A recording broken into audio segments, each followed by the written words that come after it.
Hello and welcome to our new investment strategy update. We see three main economic topics right now: resilient US demand, Europe slowing, and China facing structural imbalances. 18 months since the Fed's first rate hike, inflation has fallen substantially. But reaccelerating US demand is now challenging that progress. Rising real incomes are offsetting the effects of high rates, supporting consumers' buying power, just as the US job market is slowly rebalancing. What will it take to get inflation closer to the Fed's 2% target? Well, the Fed answer is a peak and plateau policy. In other words, keeping high interest rates in place for longer. But if demand stays strong, the Fed may have to raise them even further, risking a sharper economic downturn.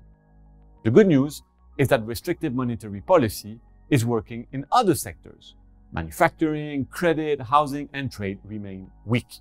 Put it simply, America's economic outlook now hinges on whether already high rates can slow down consumer demand. The picture in Europe is different.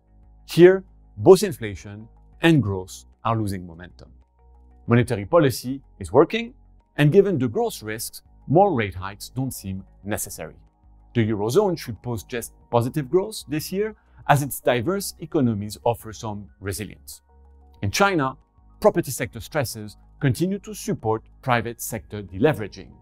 Government policy changes so far have disappointed markets. We have downgraded our growth outlook for China for 2023 and next year. More ambitious stimulus is needed, targeting domestic demand and income transfers to households.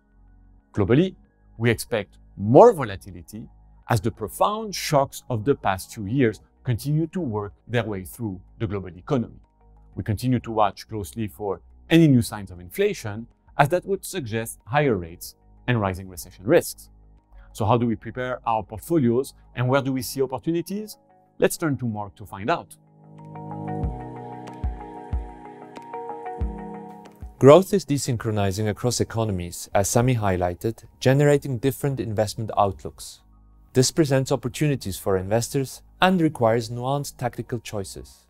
In our client portfolios, we underweight risk assets slightly, balancing the positive impact of disinflation with the negative impact of slower growth and higher rates. Our strongest preference is for high-quality fixed income, where we favor government bonds, US Treasuries in particular. They offer attractive return prospects and should do well in our base scenario of slowing growth and inflation, while also helping to cushion portfolios against severe economic downturns. We also like European investment-grade credit, and in emerging markets, we maintain a neutral stance, preferring local currency bonds. In equities, we remain broadly neutral. A peak in rates usually signals a tipping point. What happens next depends on how growth and inflation interact. We remain cautious because restrictive credit conditions and slowing growth are weighing on earnings.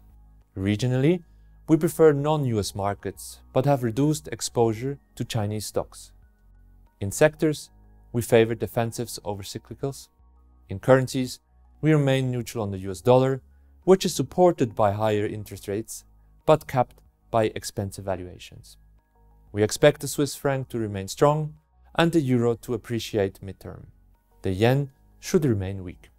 Finally, a peak in US real rates should be positive for gold prices, and we keep a neutral allocation here.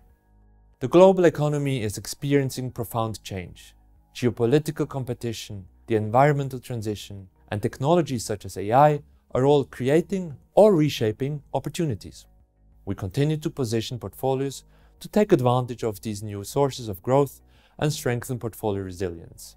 Thank you very much for watching.